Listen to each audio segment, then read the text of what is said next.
ఎన్నికల్లో ఓడిపోయిన సందర్భాలలో అధికారం కోల్పోయిన పార్టీలు ఆత్మ విమర్శ చేసుకోవడం సహజం. జగన్మోహన్ రెడ్డి మాత్రం ఆత్మ విమర్శకు సిద్ధపడకపోగా పరనిందకు తెగబడుతున్నారు.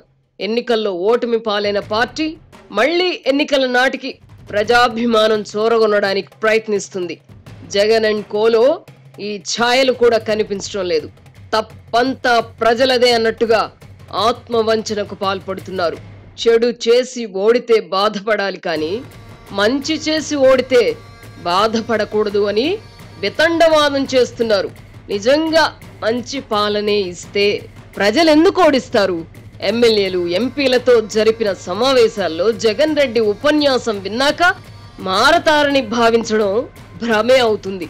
తన పాలనకు వ్యతిరేకంగా అన్ని వర్గాల ప్రజలు ఎందుకు ఏకమయ్యారో గుర్తించి విరుగుడు చర్యలు చేపట్టకపోగా ఆత్మవంచన చేసుకుంటూ పొద్దుపుచ్చుతున్నారు. విచిత్రం ఏమిటంటే జగన్ రోత మీడియాతో పాటు కూలీ మీడియా కూడా చంద్రబాబు నాయకత్వంలోని కూటమి సాధించిన ఘన విజయాన్ని సాంకేతిక విజయం మాత్రమేనని, జగన్ రెడ్డే అసలైన ప్రజానాయకుడని, ప్రజల మద్దతు ఆయనకే ఉంటుందని ప్రచారం చేస్తూ ఆత్మవంచన చేసుకుంటున్నారు. గత 10 రోజులుగా ఈవీఎం ట్యాంపరింగ్ వల్లే జగన్ ఓడిపోయారని ప్రచారం చేస్తున్నారు. ఈవీఎంల ట్యాంపరింగ్ అసాధ్యమని ఇదే జగన్మోహన్ రెడ్డి 2019 ఎన్నికల తర్వాత తేల్చి చెప్పడాన్ని వారు మరిచిపోయారు. ఈవీఎంల ద్వారా ప్రజల తీర్పును తారుమారు చేయలేరని అనేక సందర్భాలలో ఎన్నికల కమిషన్ రుజువు చేసింది. చంద్రబాబు విజయానికి ప్రధాని నరేంద్ర మోదీ లేదా ఎన్నికల కమిషన్ పరోక్ష సహకారం ఉందని ప్రజలను నమ్మించే విఫలయత్నం చేస్తున్నారు. తాజా ఎన్నికల్లో భారతీయ జనతా పార్టీకి 2019 మాదిరి సొంతంగా ప్రభుత్వాన్ని ఏర్పాటు చేసే మెజారిటీ లభించలేదు. ఈవీఎంల ట్యాంపరింగ్ సాధ్యమయ్యే పక్షంలో చంద్రబాబు విజయానికి సహకరించిన మోదీ తన సొంత పార్టీకి మెజారిటీ సీట్లు సాధించుకోలేరా? కూలీ మీడియా, రోత మీడియా ఈవీఎంలపై చేస్తున్న ప్రచారం చూస్తుంటే భర్తృహరి సుభాషితం గుర్తుకొస్తోంది. తివిరి ఇసుమున తైలంబు తీయవచ్చు, దవిలి మృగతృష్ణలో నీరు త్రాగవచ్చు, చేరి మూర్ఖుల మనసు రంజింపజేయరాదు అని భర్తృహరి చెప్పారు. ఎన్నికలకు ముందు కూడా కొంతమంది రాతగాళ్లు, కూతగాళ్లు ఇదే విధంగా జగన్ రెడ్డిని తప్పుదారి పట్టించారు. ప్రభుత్వ పనితీరు అదరహో అని ప్రచారం చేస్తూ జగన్ను కూడా నమ్మించారు.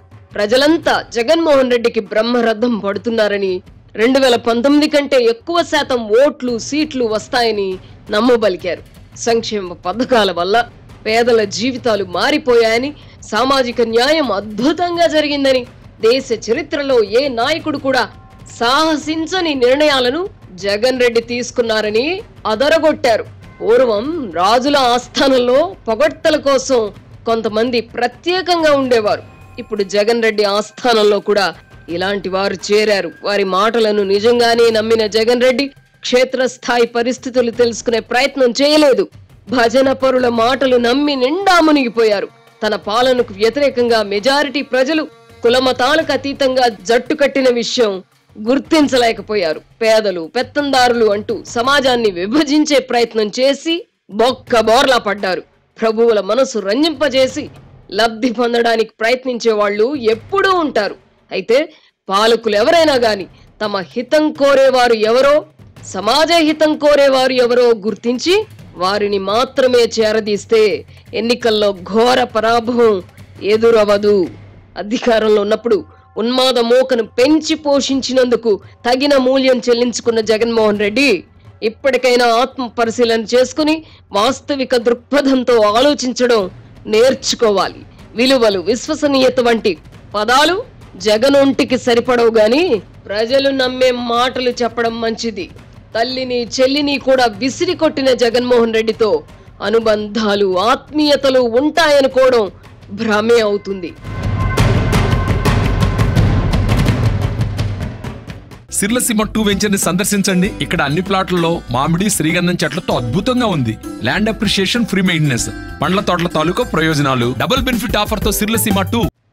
గతంలో తన పాలనను రాజారెడ్డి రాజ్యాంగం అన్నారని, ఇప్పుడు కొత్త ప్రభుత్వాన్ని రెడ్ బుక్ రాజ్యాంగం అని నిందించడం తొందరపడి కోయిల ముందే కూసింది అన్నట్టుగా ఉంది.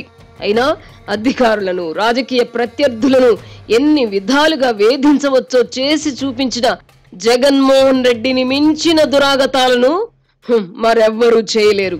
ఆత్మస్థుతి, పరనింద వల్ల ప్రయోజనం లేదు. ప్రజలకు తానేమి చెడు చేయలేదని చెప్పుకోవడం ఆత్మవంచనే అవుతుంది.